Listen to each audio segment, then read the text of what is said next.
सुखम यदि वांछसि क्रीड़ावान भव, ऐश्वर्यं यदि वांछसि क्रीड़ावान भव, स्वास्थ्यम यदि वांछसि क्रीड़ावान भव, जीवनम सुजीवनम यदि वांछसि क्रीड़ावान भव।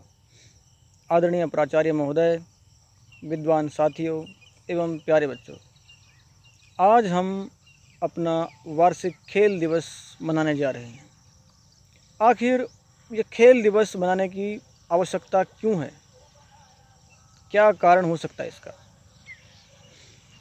किसी भी देश को तरक्की के रास्ते पर ले जाने के लिए उसका जो मूल आधार होता है वो होती है उस देश की जनता। उस देश की जनता ही उस देश को तरक्की और बुलंदियों के रास्ते पर अग्रसर करती है। अगर किसी भी देश की जनता स्वस्थ है, तंदुरुस्त है, मजबूत है, तभी वो देश की जनता उस देश को, उस राष्ट्र को सही मार्ग पर आगे बढ़ाती है।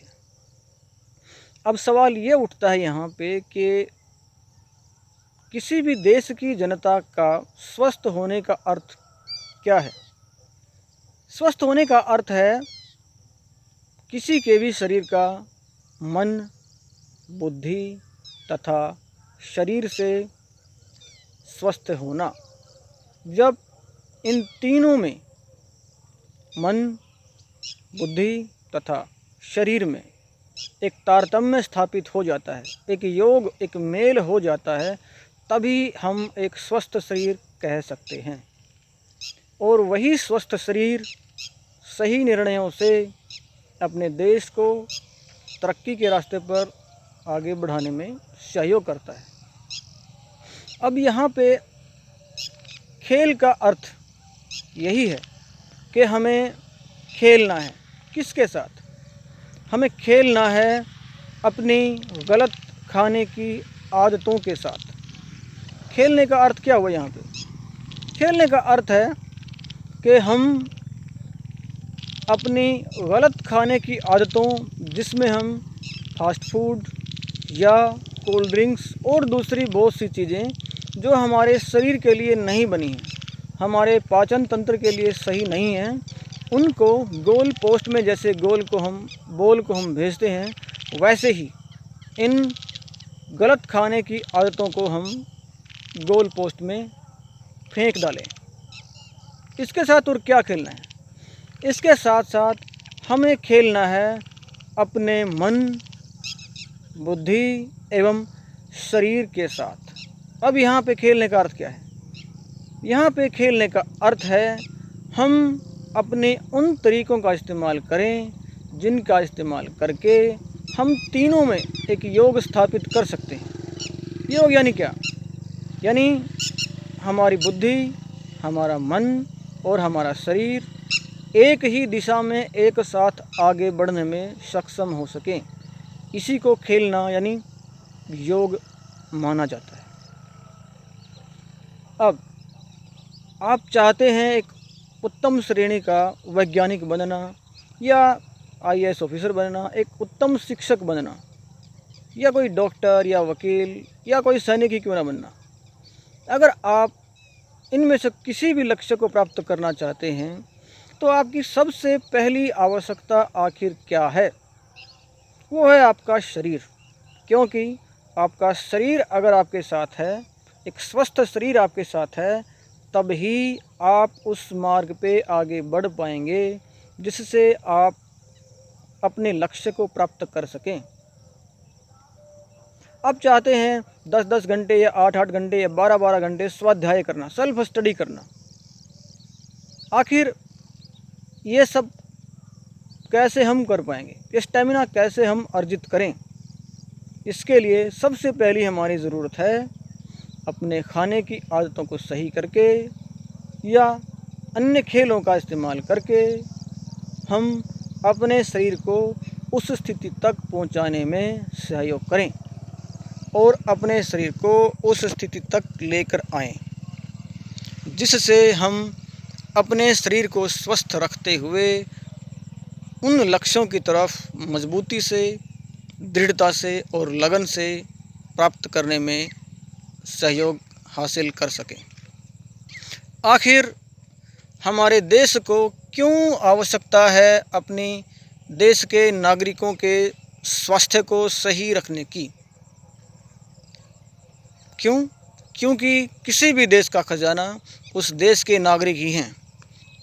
उसके देश के नागरिकों का स्वास्थ्य ही उसकी सबसे बड़ी पूंजी है। क्योंकि किसी भी लक्ष्य को पाने के लिए, किसी भी प्रोजेक्ट को पूरा करने के लिए, देश की सुरक्षा करने के लिए देश को चाहिए अच्छे स्वास्थ्य वाले नागरिक। तभी भारत सरकार, हमारा विद्यालय, हम सब चाहते हैं कि हमारे बच्चे खेलों में भी अपनी पढ़ाई के साथ साथ आगे बढ़ें, उच्च लक्ष्यों को हासिल कर सकें। जब पीवी सिंधु से ओलंपिक में सिल्वर मेडल जीतने के बाद किसी पत्रकार ने पूछा कि अब आप क्या करेंगी? अब जानते हैं पीवी सिंधु ने क्या कहा? उन्होंने कहा, अब मैं आइसक्रीम खाऊंगी। क्या? आइसक्रीम खाएंगी? ये तो कमाल हो गया। यानी अब तक कब तक? जब से पीवी सिंधु ने अपने ओलंपिक के अभियान को शुरू किया होगा, तब से लेकर ओलंपिक में सिल्वर मेडल जीतने तक उन्होंने अपने खाने की प्रत्येक आदत को बहुत ही दृढ़ता से काबू में किया होगा। तभी जाके वो अपने लक्ष्य को यानी सिल्वर मेडल को प्राप्त करने में सफल हो सकी। यानी हमें भी ऐसा ही योग करना होगा, मन, बुद्धि और शरीर का।